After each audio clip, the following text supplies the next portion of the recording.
Hiya, it's just about to rain. It's why it's looking so dark in here. It's during the middle of the day, but we've got some heavy rain coming away in thunderstorms by the look of it. But we've just finished carpeting and the back doors now are completed. We put some vinyl on the bottom that's going into where the garage is, but just to try and make it look pretty. And we've got the bits on the top to try and break up the carpet work there. And now moving forwards, we have one Mrs. Flack here looking happy with herself because she's finished the carpet. I'm really happy with this, the way this has turned out. Not that I did it, I'm happy just how nice it is that we decided to not box in the top and leave it open, just so we've got maximise our space. And then there's a little cubby hole here, which at the moment we've just got the Max fan stuffed in there, but it'll be things like the dog lead will probably be able to fit in there right next to the door. It's lovely. And then she's just got the transition from the cab, if you can see that, all neat and all tidy, and lots of Sahara dust everywhere. So yeah, fantastic. And these are just markers to say where our shelves are going, so nothing there to worry about. We purchased the carpet. We purchased the complete kit to cover the entire inside of the van via eBay. This just gave us peace of mind that we'd have enough carpet. It probably was the cheaper option because it came with 2 boxes of glue. When I say boxes, I mean a box with cans of glue in them, and it's quite expensive to buy those on individually, so the glue itself would have cost the amount that we paid for the entire kit.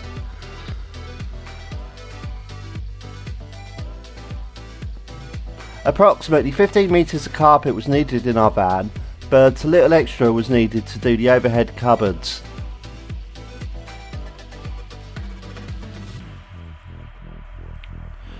The carpet itself is a 4-way stretched carpet in smoked colour.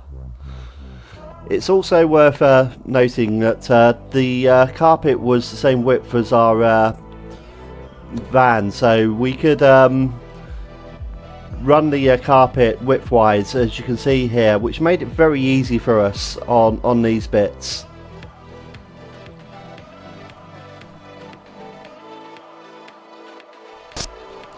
The carpeting is as easy as measure it out, and then you just spray glue onto the surface that you want to attach the carpet to. You spray glue onto the back of the carpet, and then once both sides are sticky, you just push the carpet onto the surface, and then you just smooth it in. You get a little bit of time in order to rearrange the carpet, to put it back off and put it back on in order to remove those creases, but it's very, very pliable and quite forgiving in order to make the carpet there.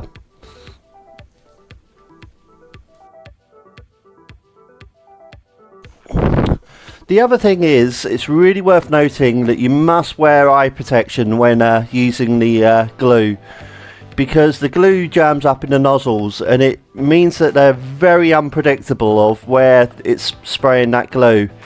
If you get glue in your face, it could be quite fatal really. You don't want to glue your eyes shut because that would be not good. Also, the glue is quite toxic, so it's really worth wearing a face mask. And it clearly states on the tin that you must wear a face mask because the glue can actually give you cancer if you repeatedly breathe it in. It is quite nasty stuff really, but it's all very easy to apply, and it comes back off with a bit of white spirit, as you can see here. So if you do spray it onto the front of the carpet, you just use a bit of white spirit to clean it up again. Bit of hard work, but it's easy enough.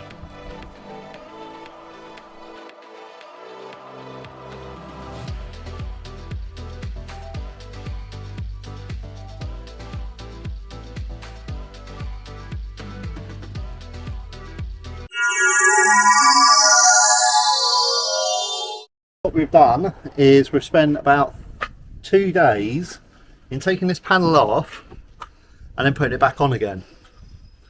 And yeah, it looks the exact same, but we've insulated behind it. So it looks like we've done nothing, but we put insulation in behind the door.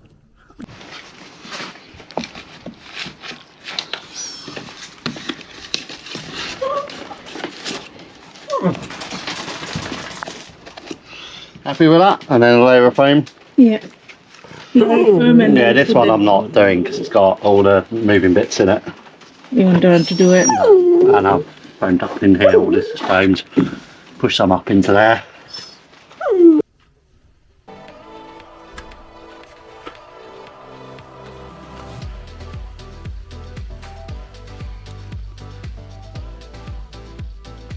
We are now prepping the sliding door with insulation.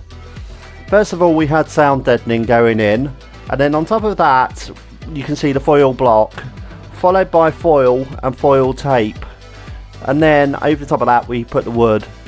We used foam in areas where the block wasn't really suitable. The next thing is she's taking off the wooden slats again because we put them on and we decided to take them back off.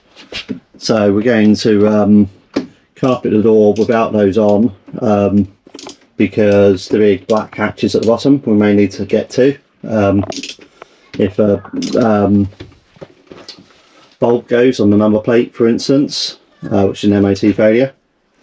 So we're going to carpet over them, and then we will carpet over or decorate the wooden panels separately. Maybe put the same pattern on here or possibly something else, and then put those back on independently so they can come back off if they need to, because we still want it as a workable van, it's serviceable. For instance, in here it's just going to have wool, and we're just going to put these back on over the top of the carpet again and not carpet them in so they're not sealed. So we bought this high strength oily glue on Amazon. It says it's super glue, but you can never trust what Amazon says ever these days. They're not a reliable seller. So what we've done is we've glued it to one of the panels. This is a sample because this is going to be cut out at some point, so when we take it off, doesn't matter if we damage it. But we're just testing the sample to make sure it sticks. And what this is going to be used for is, it's like a little V channel which we'll use to tuck the carpet into around the edges. So we're just going to tuck the carpet in. 3 by 6. Yeah, we probably gone for a bit small. We should have gone for a larger one. But it's like anything buying on the internet, I find to be very hard to get the right sizes. I think it should be still alright. The carpet needs to just go end of it. I think it will be still okay. Yeah, it's always easy to have it in your hand though, isn't it, when you see it? Applying the rubber strip is to apply glue to the back of the strip or to the surface, and then you need to hold it there for a few seconds to wait for the super glue to dry. You must wear rubber gloves for this because you do not want to stick your fingers together. Once the glue's dried, you move on to the next part. It's a painstaking process, but it really is worth it to get the tidy carpet in there.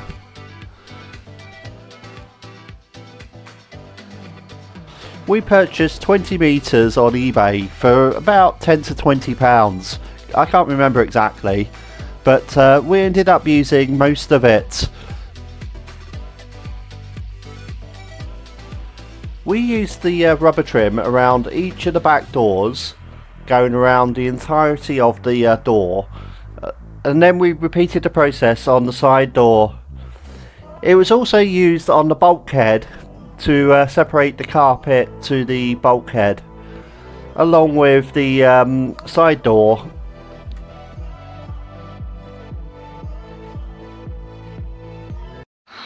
So she's just finishing up on the trim.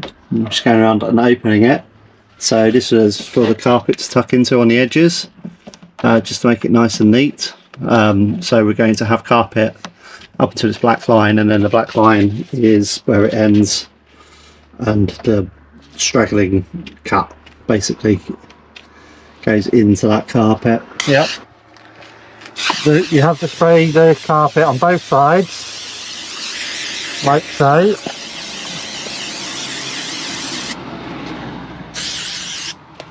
And then it will get tacky.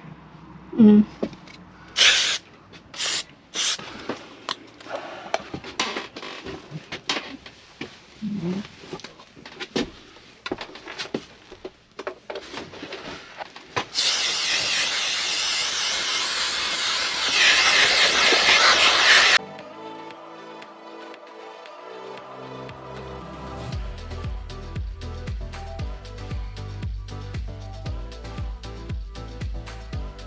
So what we've decided is, after doing the back windows, we opted for the method of cutting out the hole, and then once the hole's cut, we initially put the carpet in around where the window is going to be, leaving the bottom loose because we just hadn't had time to do that quite yet.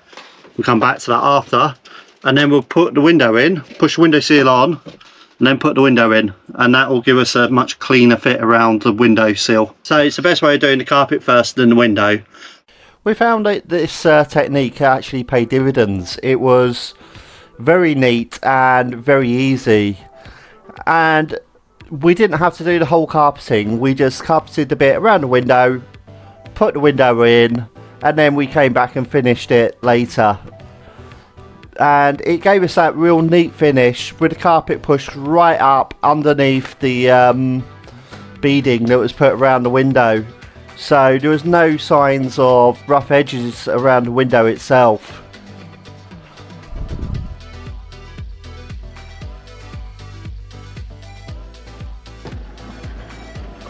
So we're just pushing it into this black stuff here around the edges. I will not lie, I will admit that the rubber trim around the edges was a complete pain and very time consuming, but it really was worth it to give that finished look that we like, because carpet just ending onto the metal is not very nice, so it gave us a real neat look. It really was worth it. Once the carpet was on, we put back on the original covers and tied it up, leaving the van back serviceable as it was before. So we tried not to cover up areas that you require in order to be able to service the van.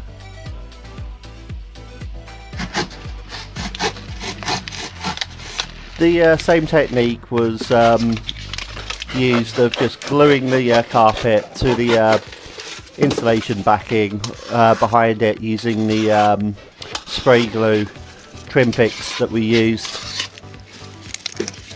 The insulation block was just to pad out the bulkhead in order to make it flat for when we apply the carpet, so it's not actually to insulate the van. It looks quite rough until we put the carpet on, and then it will look quite nice.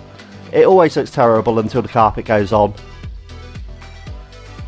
We also put in a little pocket there that you can see in order to maximise our storage areas.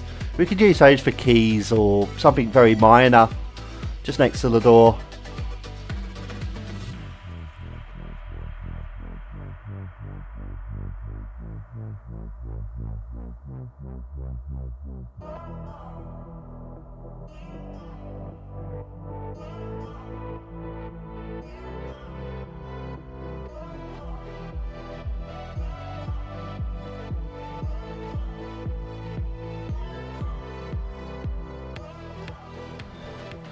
Now we just needed to put the finishing touches back onto the doors. It's worth noting that those door stoppers there that we put on did need adjusting, because our doors did make quite a lot of noise when we were moving around. Going down the road, that the doors would be the most noisy part. Once they're put back on and adjusted, all was good. All of the little service areas were put back on where they should be, so we could get to bits if we ever need to service the locks, etc.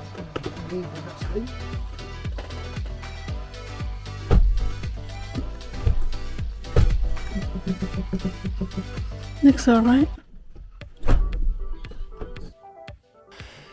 Next thing we did is we purchased some vinyl from B&Q's. I think we spent around £20, and what we did is we just stuck the vinyl to the wooden boards that we took, which were covering the service areas of the van on the doors. This was stuck down using the sticky back sheets, and we put a bit of water on the back of them in order to make them easier to handle. The trick here is to try not to get too many air bubbles into the back of the vinyl, because it was really hard to get that perfect.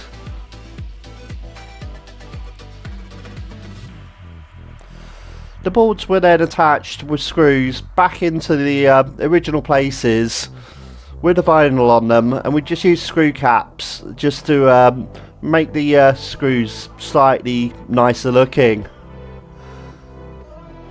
The one thing that is worth noting there is we couldn't get rid of all the air bubbles, so we used a little pin to puncture the vinyl, and then we just pushed them out again, and you couldn't even see that we did that.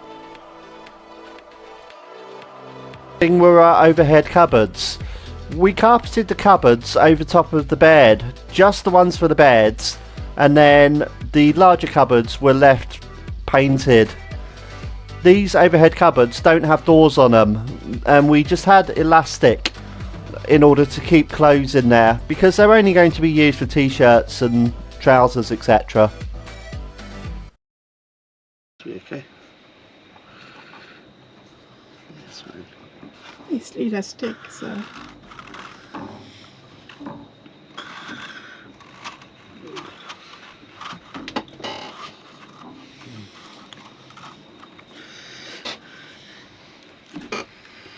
Not going to go in there, is it? it will go. It's a little bit force. That's it.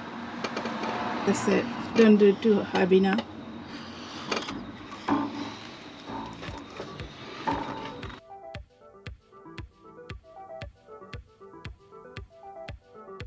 Thank you for watching.